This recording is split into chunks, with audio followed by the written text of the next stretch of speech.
All right, this is Clint from the Doorway too, hanging out with. Is it okay if I call you Nate? Yeah, Nate's good. All right, cool. Nate from Prayer Group. Thanks for doing this. First of all, why don't you do a little introduction on what you do in the band and a little bit about the band? My name is Nate. I play guitar in Prayer Group. Um, and we've been a band for like a surprisingly long time now. I mean, like more than 10 years. I think a couple of us, our old bands broke up in like the early 2010s, and like our first bass player was in my old band, and then he was also in another band with our vocalist, and we had played shows with Anthony's band who plays drums. And we just like didn't, I don't know, if your band breaks up, you like make a new band. I don't we just like, that's just kind of what happened. And then that Judd, our first bass player, like moved on a while ago, and we had our buddy Ethan play bass for a long time, and two EPs and a record, and then his other band got kind of big, so we're on our third bass player now, Carl, who is on this record Strawberry that we just put out and are promoting. And we play kind of noise rock, kind of punk.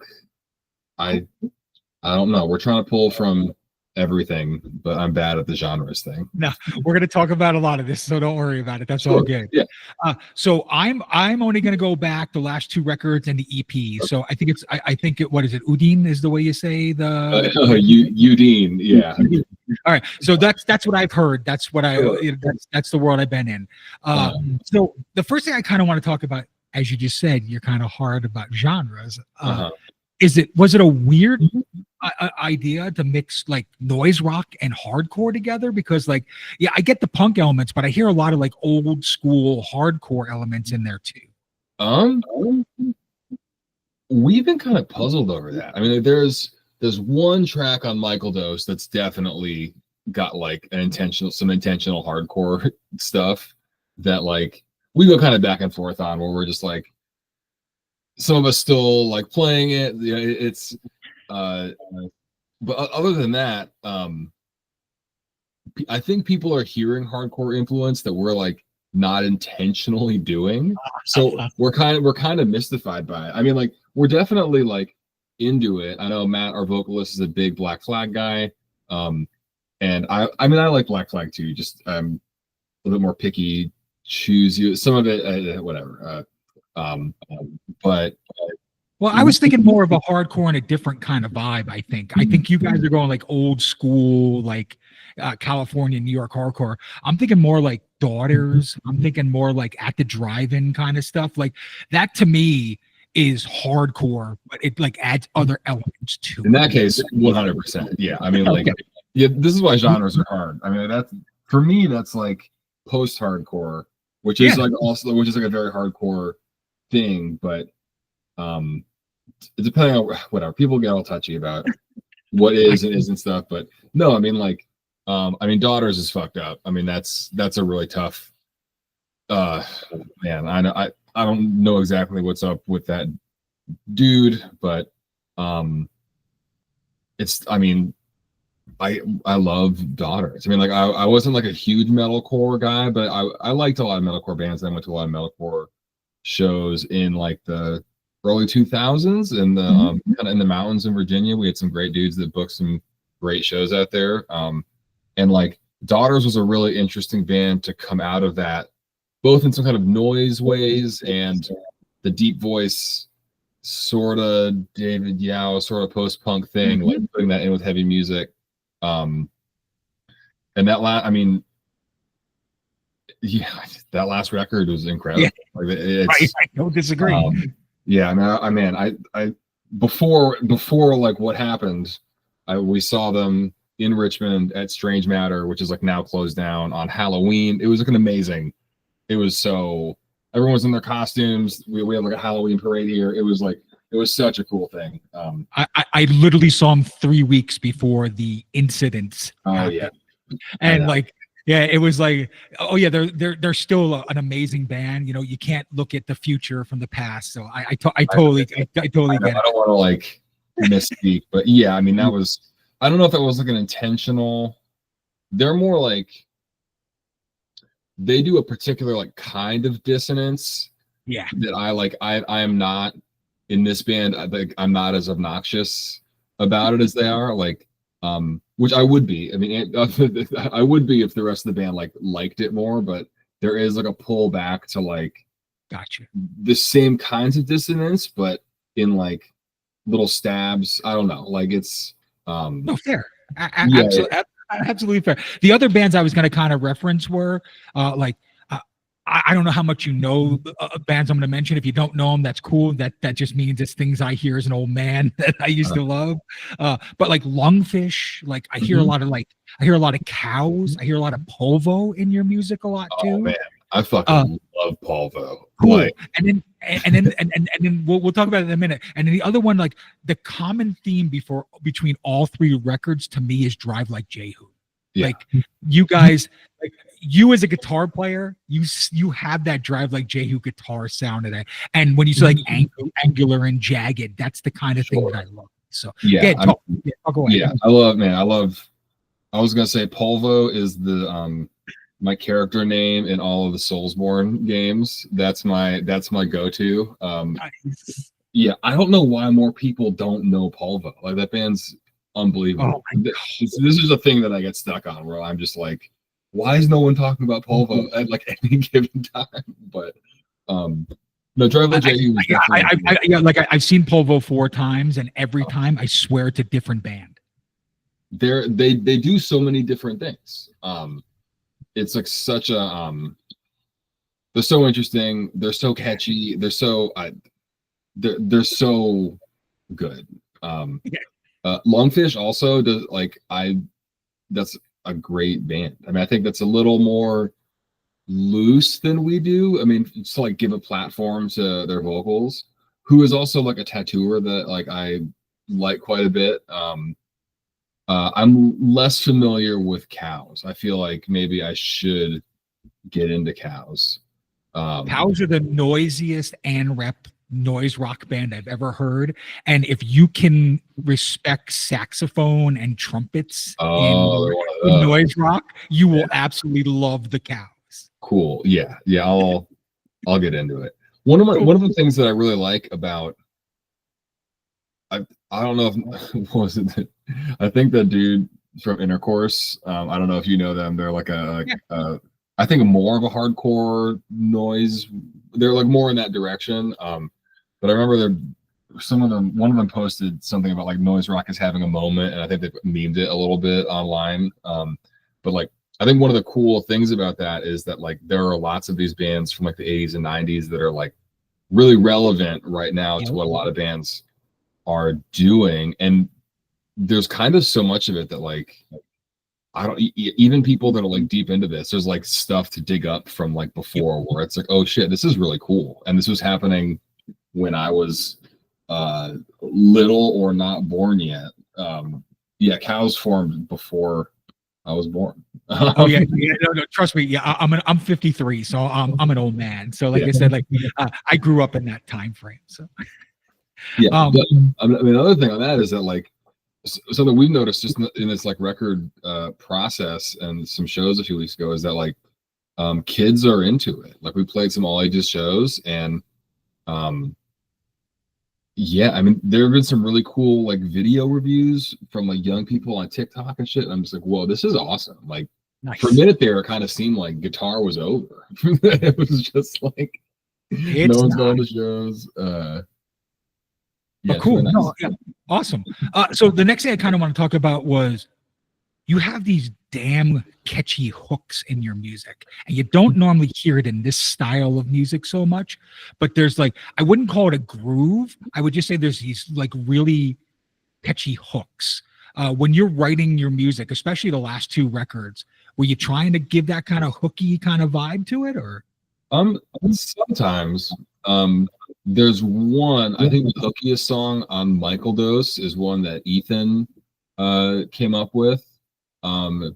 Okay, do you know the band Room Runner?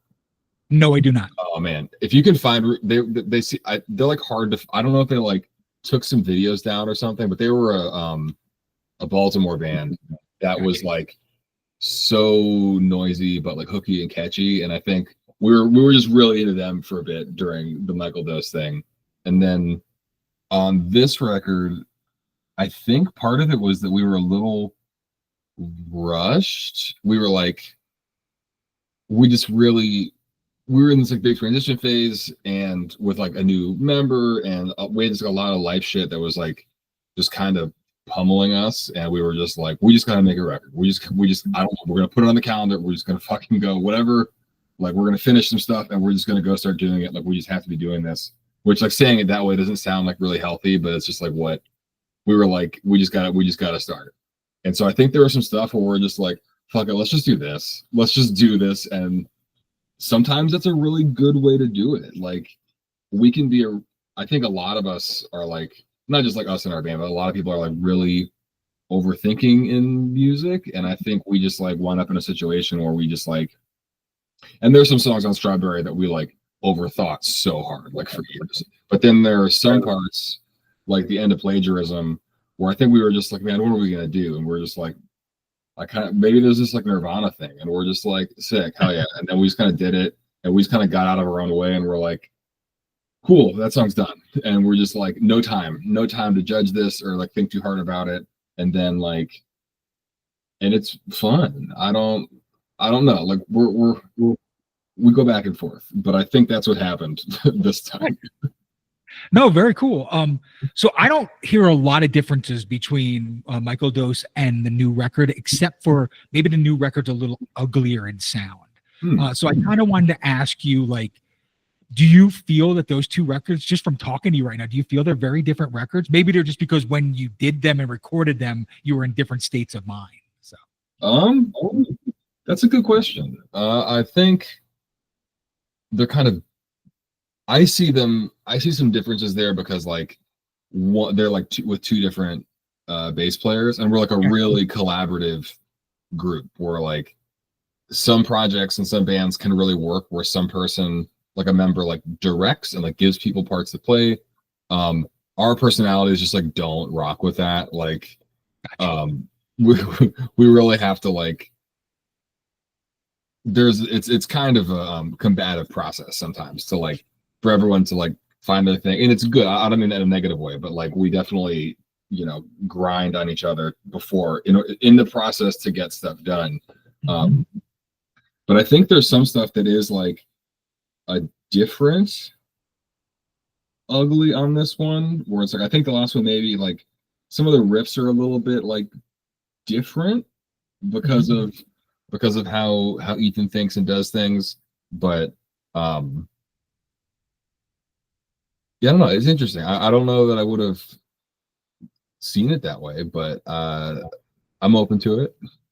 Cool. No, absolutely. I was just going to say there's different elements, but they feel similar enough to me. Like I could play either record to somebody and say, this is Prayer Group, and everything would be fine. Like it doesn't feel like where the EP back in 2019, it feels more like an indie rock record that wanted to be a noise rock record. Like that's kind of like what it reminds me of. So yeah, I think we definitely were still figuring out like our first tape from, I don't even know, 2015 maybe, is pretty different. I mean, there's a little bit more like a little bit more of like a Queens of the Stone Age thing, like a little bit more like rock and roll before we like we kind of like backed into noise rock stuff where we were like doing like a little bit more fun. Not that this is like fun, but not, I don't know. Yeah, a little more like Queens of the Stone Age, like rock and roll stuff, and then like through that kind of found our way into something else. And then by the time like we were writing and stuff for the EPs, we were like, okay, we kind of figured out like, oh, this is what this like should be. And then I think Michael Dose, like the first LP that we got to put out, was like more of like a finished version of like the band. But I'm really happy how these like fit together. Like and we're doing this kind of like portrait thing on covers. Like I feel like we've got two very different images, but they're both like kind of portraits of someone and a name or a descriptor. And Udine also is like a face on the cover, and that was like an inside joke character that I can't explain now because that was so long ago. But yeah, I like the texts on both of the LPs like matches and it's the same size, and it's like I'm glad they feel like a piece together. Well, that's what I was going to say. Is the last two records kind of feel like they belong, where the EP before that feels like you were starting to learn what you want it to be. So that's really cool. I'm trying to. I don't know. There might be one song from that EP and maybe one from the one before it that we'll still sometimes kind of play. But yeah, a lot of it just it was really good at the time. And it's good. It's fun to listen to it, but like it just, I don't know. I mean, and there's some stuff on Michael Dose that we now like barely play live. Like so it's you do these records and they fit together, and then like out of those, a smaller selection will be like permanent, and then some are like come back every now and then. But like, cool. I don't know. It's fun. We also usually play like pretty short. Not sure. We're not playing long sets. You know, we're playing like 30-minute sets, so it's hard to cram stuff in there. I got you. No, awesome. So the next thing I kind of want to talk about is the last two were on Reptilian, right? They both have that version. How did you get to be with that label? They're starting to become something. I don't know how else to explain it than like more and more stuff that Reptilian is. I'm getting through like the PR companies. I'm liking more and more. So I'm digging back to the older stuff. But their older stuff seems very different than what they've been doing for I would say the last 3 or 4 years. Well, so how do you hook up?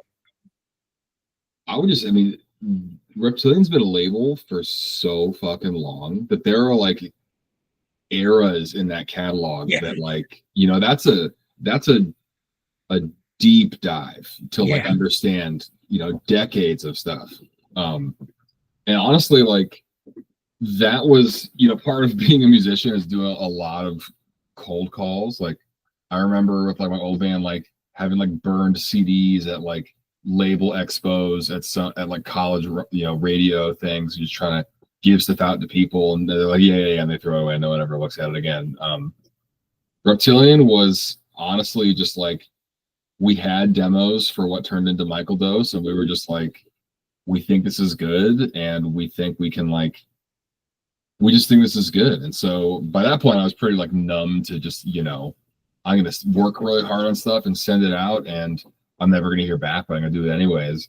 And Reptilian was just like, hey, can I give you a call? And we talked about it, and he was like, yeah, let's do it. And I was like, are you serious? Like that's, I mean, at that time, the first, like, I'm pretty sure when that happened, like, the Chat Pile EP, or maybe the first two EPs had come out with him. And I mean, that's just like, I mean, being from Virginia, you know, he did some of the Page 99 records like way back when. I mean, they're just like it's just the entire time that I've been in music, Reptilian has been doing stuff, and and with like good bands, and yeah, I mean, I can't really say that. Well, like, okay, so like he just will like hear stuff he likes and think it. I mean, he must just think it like fits with something, and he'll just put it out. And that's not common. I mean, and I don't blame other labels for being more cautious. You know, like a lot of labels have like years planned out on like a calendar, and they need you to fit into a thing, which might be for budgeting reasons or PR or whatever. And like, I can't judge it. Or some labels have really particular aesthetics, you know, and it's like, it's great. Everyone's got their own thing to do, but it's like, it's pretty sick. The Reptilian's just like, yeah, I like this, I'm gonna put it out. And that seems to be the extent of it, because like, you know, we're not making him rich, you know, we're not like this isn't like, I don't know if we're good business, you know, but yeah, I think. No, I get it. No, yeah. I absolutely, like, I'm signed to a label in the UK called Aesthetic Death, and he and I became friends long before he started putting out my stuff. And I'm going to tell you something he said to me, and I think Reptilian's kind of the same way. He goes, Clint, I put out your shit because you interest me. not because I'm going to make money on it, because you interest me. Like every time you send a record, I like it. Yeah, so, I mean, I think it's the same kind of vibe. So yeah, that must be it. I mean, like I haven't really asked like why did you put a record out? It's just like, do you want to? Here's what we're doing, and he's like, yeah, cool. And I mean, even this current one is like a 10-inch, which is like really cool. Like that's unusual. Like I never thought that I would get to have like a weird size, a record. And with the packaging, there was some stuff where like we were talking about trying to keep some costs down. And I gave him some like alternate things with the insert and the labels and stuff. And he ultimately just like went with what he liked. Which is like, I just think that's so cool, man. I mean, like he like is a business and he does well. And he like, I think he likes having stock and like a catalog. Whereas like some labels are trying to build hype and sell stuff out like really quickly. And obviously selling stuff out is great, right? You can do represses, that's hype. But like I've been like, you also kind of like worry when you're not like a big business band. I'm like, oh, is this like working? But like he must just have his numbers where he likes them and know what he likes and puts it out and is like stoked to have stock so people can come and find this, insanely deep catalog and like find things in it. I don't know, man. Yeah, he is very interesting. And we're very grateful to just that like we did enough cold calls and one day we found the right dude that's into it, and he's just been real good to us. So that's all you need in this day and age. You need somebody that cares and wants to push your stuff, man. So yeah, I mean that's what more can you ask for? I mean, like it's we're super grateful for helping us make these records like exist in this way. So that's what I was going to ask. Everything's on an LP format and digital, but that's about it, right? You don't have like tapes of these releases, CDs of releases. Is there? We have tapes of the EP. I was looking over. We are down to exactly 3 tapes of the first couple EPs. And I think we want to stock back up again, and we're right now we're talking about like what do we do with that? Like we had talked about doing a Michael Dose tape that never quite panned out, so we have art for that, and we have an extra track. We have a cover that we never released from that session that we could like put onto a tape, which would be cool. And I've been meaning to check in with him because I don't think there's a ton of Michael Dose LPs left.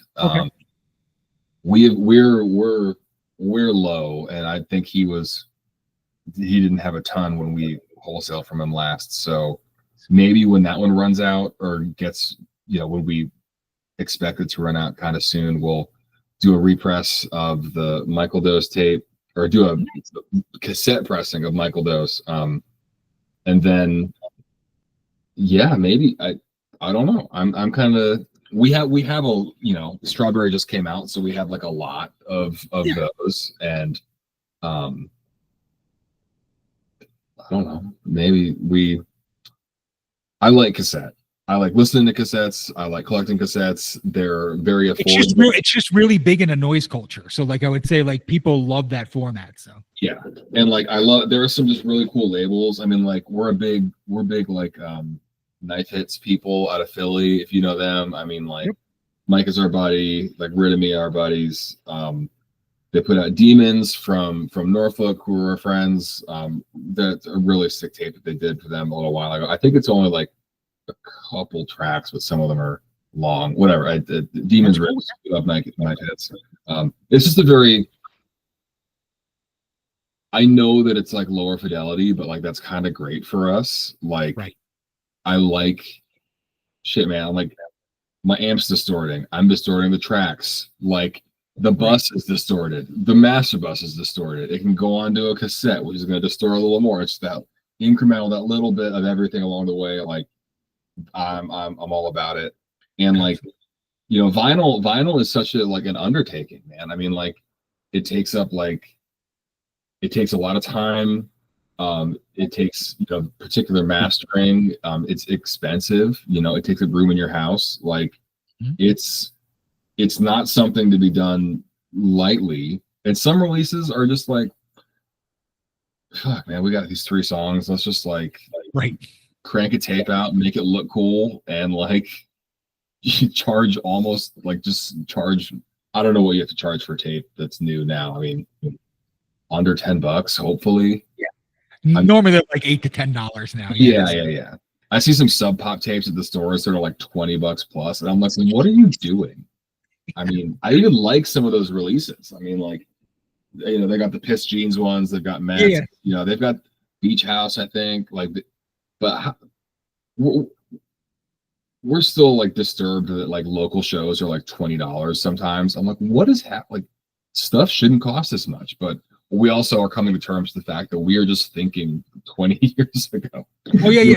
I do the same thing. Don't worry about it. Like, how can it cost this much? And that's what it costs now. Yeah, like shows should be $5. Like, I don't disagree. But that's because we grew up in. But I grew up and you grew up in a culture where tapes were $3 to $5, and that's just what it was. So. Yeah, but also like I recognize that like times have changed, and we gotta like, if we have sound people, we gotta pay sound people, we gotta pay door people. Like, the whole economics of everything just does not conform to me thinking that if Fugazi said shows are $5, so I think there's no $5 shows anymore. That just doesn't happen. I get it. So, like, No, cool. So like in that kind of follow up, how do you see Prayer Group different live than on record? Like, if someone sees you live versus the record, what would be differences? Hopefully nothing. Like, we really I cheated a little bit on this last record, just like in ways that no one would ever notice, but like everything, there are a couple like vocal effects that just don't quite work the same live. But I would be really impressed if someone was like, you didn't do that at the drive-in vocal thing, at this one phrase. I would be really impressed if someone called us out for that. But I don't know what they were. I don't know how they did it right, or if they just sounded weird live too and no one gave a shit because they were flailing around everywhere. Right. But no, we want to sound the same. Like, all of the samples and synth stuff that's on the record, there's like a little tiny bit. I have that all on a sampler on my pedal board, and it's like triggered live. And that's something that we're still like getting used to, because that means like giving some control to the sound guy, which like, sometimes they're going to be like, synths should be loud. And I'm like, lower in them. And they're just like, so it's I'm like relinquishing like a little bit of control, which is not always fun. But no, we want to sound, we do sound. I mean, like, we use the same amps. There's nothing, we're not like juicing it up on the record. Like, the record is played exactly how we play it live. We just want to like do the thing and like represent it on record that we do live. I mean, some bands I see, this can go a couple of ways, right? Some bands like sound great on record, and then you go to see them and they like don't roll with good amps, or they just aren't. The live sound just isn't there, and I'm like, well, what was that? Like, where did that other thing come from? It makes me feel like it like breaks something for me in my like enjoyment of the record, because I'm just like, well, was that even real? And then some bands, the recordings just sound like are so bad that I like see them live and I'm like, oh, what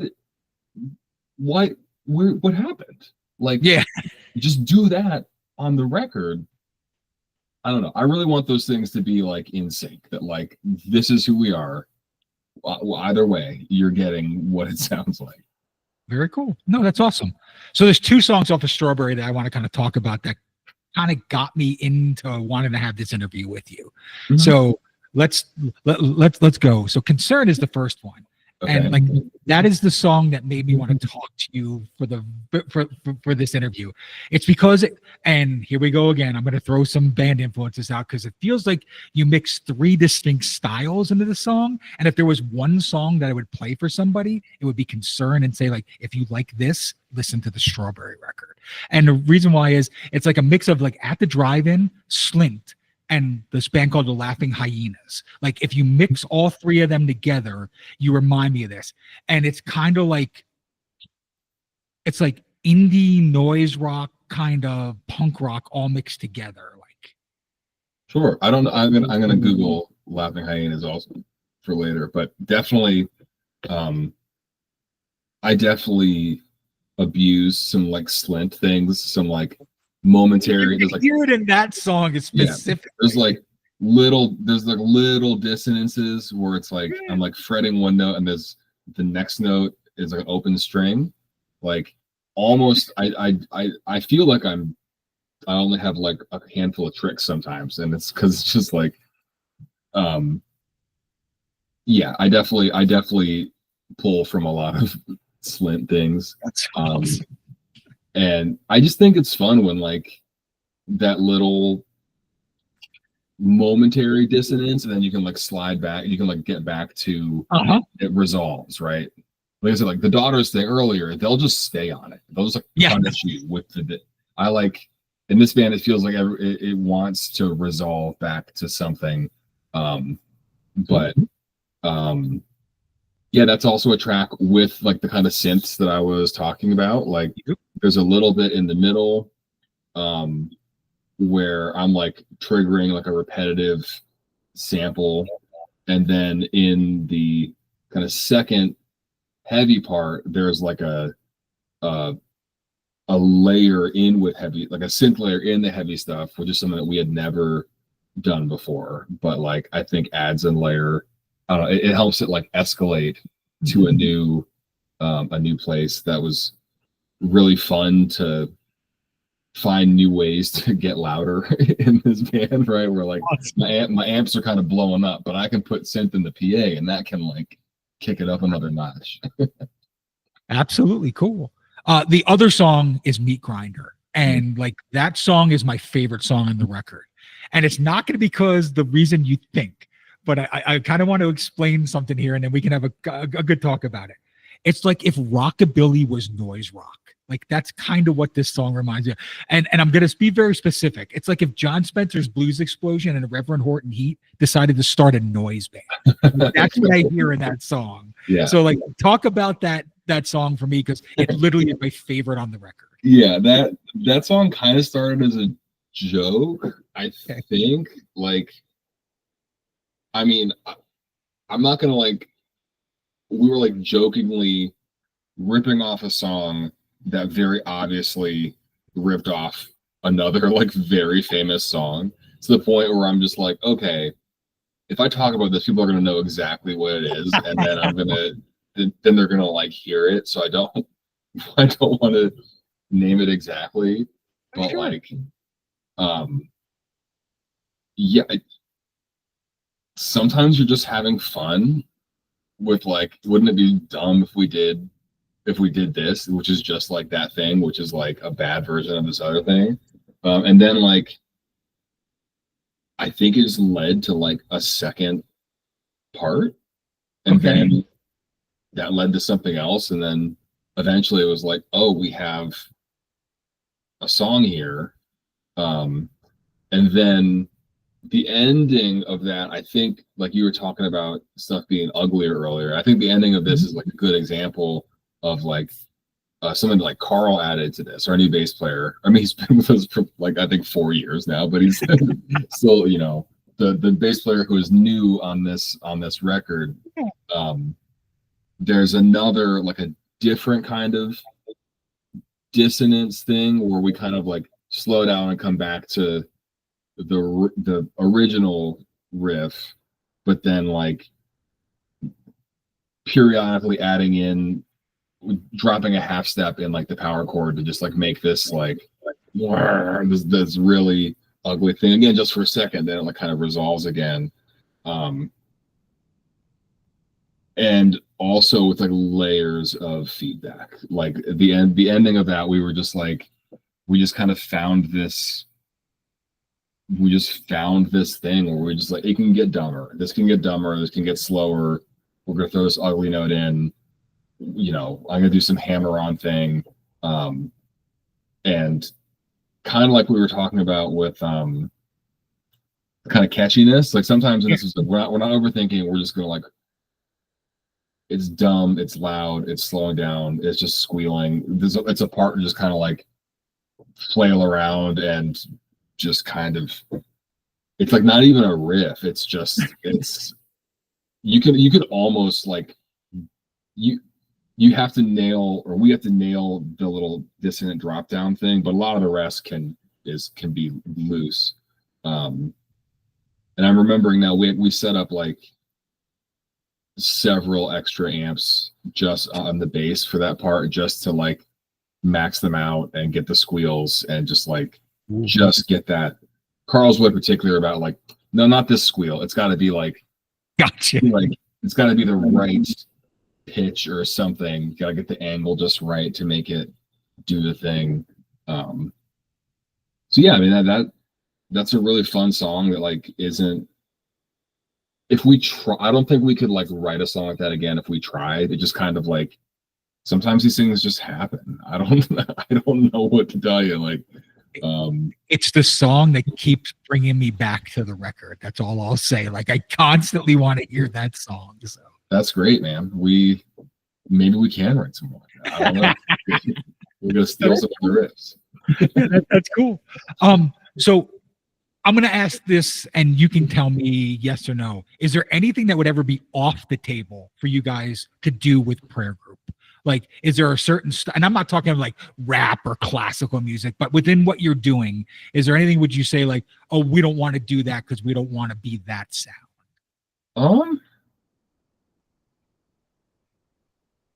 That's a good, there probably are. I mean, like, you would probably get 4 different answers from each of us individually. I mean,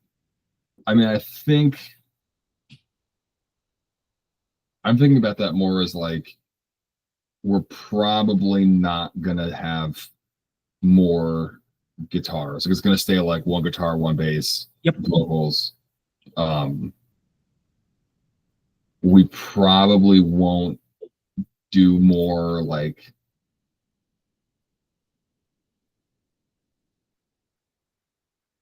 I think what's off limits is having a studio record that's not like what we sound like live. Like I was talking before, I think like we're really proud that we have records that sound like exactly like we did at the time, and and honestly it's been like the same amps for a long time now, so it's pretty consistent. If we did something like really polished and like inauthentic, I just don't think that would be for us. But musically, like I mean, on these 2 LPs, like there are some songs on there that I'm just like, we did that? Like that was really, there are some really different songs that like aren't necessarily ones we play live a lot, but like are good and cool. So like we're down to try stuff. I mean, like the end of Variants on this record has like cowboy chord, you know, Morricone, like bendy stuff that, you know, that was new for this one. And now I'm like, well, we can do more of that. Like that's easy. Like why didn't we do that before? Like I don't I mean, yeah, we're not gonna rap or do like super melodic vocals and stuff like that. But I don't know. I feel a lot of tension between like, do we just sound the same or do we try music? Because sometimes the same is good. Like sometimes it's like give the people what they want and do what you're good at. Like I think sometimes bands trip over themselves to be like, we got to do something different. It's like, but if it was good. Well, that's what I was going to say is the last 2 records they're amazing to me. Like it's what I want. Like when I put this on, I want this kind of angry, punky noise rock record. And if I don't, like, I need those records. Yeah. So like I need you to keep doing those kind of things. Sure. Yeah. But what I'm saying is a lot of bands don't do that anymore. They try to experiment too much. And then I lose those. Like for me, for instance, now this may be sacrilege, but like the last Lizard record, I hate.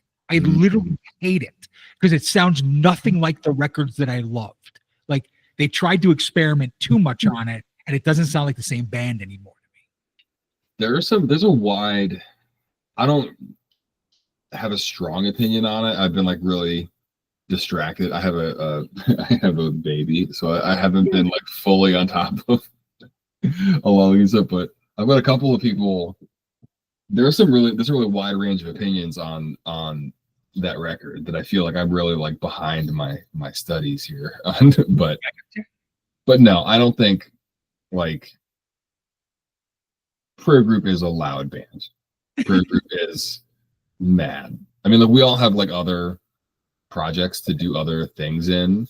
And I think because, like I said at the beginning, like this is a really like collaborative thing. Like stuff doesn't get far if we all don't vibe with it. And people aren't really shy about being like, no, that's not it. You know, there's been a lot of stuff, not really like soft stuff, but there's been plenty of stuff that I've pitched so much different stuff, like different kinds of dissonant or heavy, and and everybody has done their own things, and it's just there's a very specific like funnel of like it goes through these people, and what comes out is Prayer Group. Cool. I mean, there are more riffs, you know, like it's hard to one of our we're in 2 cities now. We have like 2 of us here in Richmond and 2 are in Norfolk, by the coast. So our writing process is going to have to like change and get more like sending tracks back and forth and do this whole thing. But we're excited to figure that out, you know, like, and like, how do we write this that way? But no, I don't think we're not gonna become like a synth band or anything like really melodic. Yeah, at some point, we've been a band for a long time, but I think that might at some point someone would be like, we should just break up. Like if someone's if someone's really trying to do something, well, because we have these records that we're like really proud of, right? Like we're like really proud of this work, and it would feel, I would rather, I'm not saying that I want to do this, but like I don't want to have a discography where it's like, here's the good records, and then, you know, something happened. I get it, man. Like I'm a thrash metal fan, and like there are bands from the 80s that were fantastic, and they're putting new records out now, and I'm like, why are you still here? Like, what is the point? The point might be like money, right? But like, nobody even cares about it. They don't like these new records. So like you're hurting just go on tour and play the old songs that people love. Yeah, that makes more sense. Maybe there is more like ego or something to it. Like, I know. No, I get it. But for us, like there's no money, right? Yeah. We're not gonna like write a record that suddenly makes us money for the first time in our musical careers. So it's like we might as well just like, you know, we feel like really lucky and grateful that we are like playing music with our friends as we like get close to 40 and can still play shows for people that like want to hear it, right? Like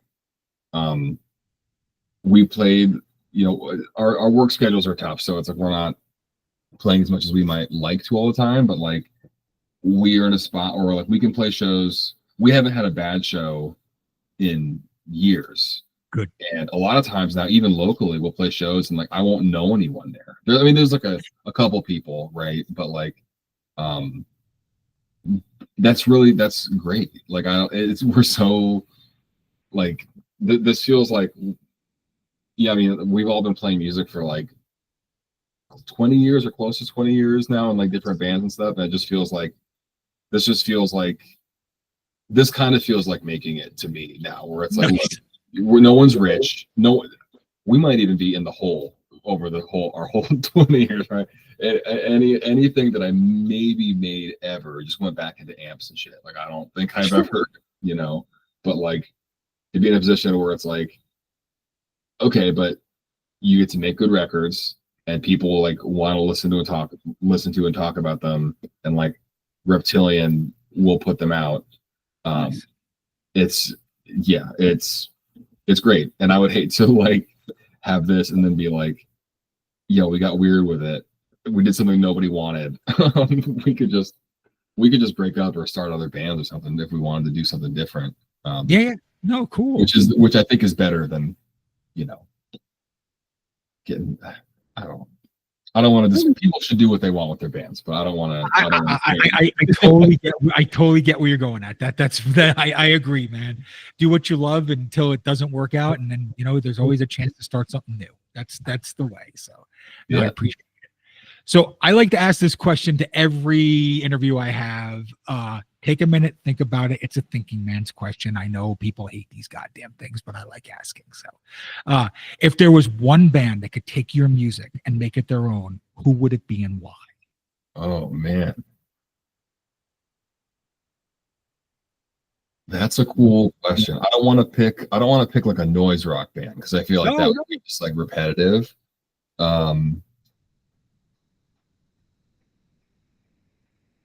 But it needs to still be something kind of straightforward. Like, I love oh man, well, there are some easy answers, right? It can't be a noise rock band, but if it was like Boris or Melvins, then like that's of course, like that would be. I don't even know what I would do if one of those bands was like, we like this enough to engage with it at all, because those are just like god tier bands for us. I don't know. What do you think about? Do you know the band True Widow? No, I don't. I don't even know what to call them. I think that would be cool because they're kind of like more sparse, more clean. They have some like male vocals and some female vocals. I think that could be a really cool thing, because I was also thinking about, we also really love Grails. Like Grails is one of my like top, just unbelievable. But like I think my riffs are too dumb for Grails. Like I just don't. I would be like, don't guys, just don't worry about it. You guys are too good. You guys are too good for this kind of like these Neanderthal riffs. Cool. True Widow, or like I honestly I would put a Helms Ali up there in my like god tier also. I just like, that's another band that I just like, nobody sounds like them. I mean, like if you're in this kind of like music and you're like distinct to a lot of people, it's like, oh, there's screaming and fuzz and whatever. But like within this world, I'm just like, who else sounds like Helms Ali? There's just like and another like amazing live band and just great vibes. I just think they rule. I wish they're great. I agree. Yeah. No, that's cool. You don't have to dig any deeper. You got there, man. You gave me some ideas. So I want to kind of give you my thoughts, and it's completely from a different direction. And mine's someone that's not around anymore. So like I would love to bring them back, but I would love to hear Prince do your music. Whoa. And the reason why is I think he could make it so interesting. Just what if Prince saw something in our music to like do something else with? I'd be like, whatever you want. Whatever you want, dude. I mean, that's another, even just as a guitar player, not even just as like an arranger and everything else, I'm just like, that would be crazy to me, because I just like, I'm not trying to be like self-deprecating, but I have the things that I do with guitar that I'm like good at, but like I'm not like shredding solos. I mean, like we have like friends. I know a lot of people that like really practice guitar in a way that I just like don't even engage with it. Like I just don't even like scales and things. Like I do. I mean, like I will like grind out riffs and parts and stuff here, and I love songwriting, and I love playing guitar, but I think if you put me in like a jam session, I would just be like, what do I do? Like, I don't know. I don't know how to do music this way. But like Prince and Grails are definitely in that category of like they can just sit down and just like understand and do things in a way that I'm just like, maybe I'm just too fried. I don't know. I just don't know how to. I just don't know how to do that. So it's just something I was thinking about, and I was like, man, I would love to hear, because he does so many different styles that I just think he could make something magical out of it. I bet he could get heavy, and there's probably like bigger Prince heads out there that could like point me to like, here's where he's doing. You know, some people look at like Beatles songs and be like, this is the first heavy metal song, and I'm like, yeah, maybe if you want. Okay, if you want. Like I bet Prince could fully wrap his head around like the riff and like just and do it, and then probably do previously unimagined things with with that kind of songwriting. There you go. But no, I just literally want to say thank you for doing this. This has been an absolute blast to be able to talk to you about music and stuff, and like keep making the music that you make, because like I love it. If you ever come out to Vegas, let me know. I will absolutely be there to see you live. So, well, we really appreciate. I mean, I know that this is just me here tonight, but we really appreciate you liking the records. And you know, we were playing shows when you posted the first video, and we thought that was like, I don't know, this is the first time we're getting like video content for something, and it's like it's really cool and gratifying, and we appreciate the opportunity to just kind of shoot the shit and just talk about music. I mean, that's super fun. So thank you. Yeah, again, Clint from the Doorway too, hanging out with Nate from Prayer Group. It's been an absolute pleasure, man. Good luck on everything you do, and we'll talk soon. Hey, thanks, man. Yeah, keep in touch. Bye. All right, yeah. Take care.